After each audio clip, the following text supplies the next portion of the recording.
G'day everyone, it's Joe here from thekissprinciple.net with two things that I'd wish I had learnt about music and piano earlier on. Now, those of you that may be wanting to get into learning music and learning a musical instrument like the piano, you can choose to go down the traditional route if you want to. But now here's the thing. If you're going to learn to play piano using the traditional method, it involves strict note reading, it involves sight reading music, and sometimes that stuff can take many years to really get down. That's why a lot of people start that off as kids at a very early age. If you're coming into it as an adult, it does take a very long time, and often it can be frustrating. I mean, you just start off, with just simple little melodies. You'll get the picture with that one. But most of us, if you're like me, I'd like to sing along to some songs on the radio or some praise and worship music that I've got on the app on my phone, on Spotify or things like that. Or maybe you want to go jam along with other people or play in a worship band at church or something like that. So what's the answer to it? Well, instead of just doing the simple one-note melodies like this, the answer is chords. And that's the first thing that I wish I'd known about piano, and that is chords and rhythmic patterns.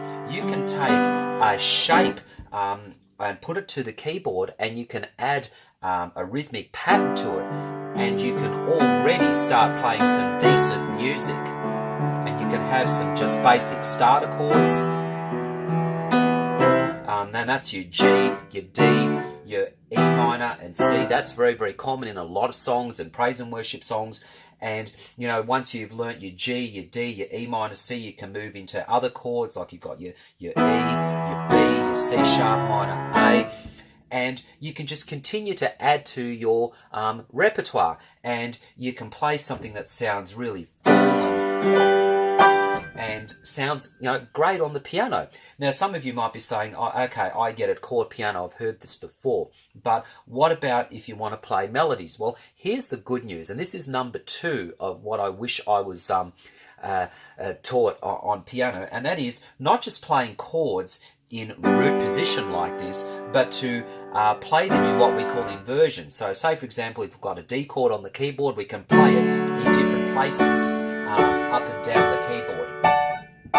And you can play those chord inversions to suit the melody of songs. You've heard me play Happy Birthday. There's lots of others over there. I'm not playing all the melody or particular notes in there. I'm just fitting the chords to suit the melody or some of the melody of the song. So it's recognizable. So there you have it. They're the two things that I wish I was taught about music and piano when I got started. Number 1, chords, and number 2, playing their inversions.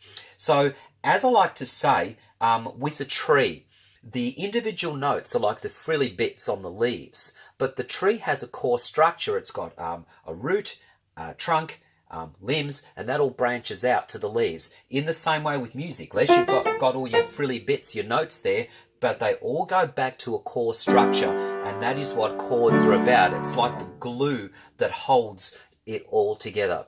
So there you have it. Don't forget to subscribe to us on this channel, thekissprinciple.net. Like us on our Facebook page. Follow us on Instagram. My name's Joe. You have yourself a great week. God bless.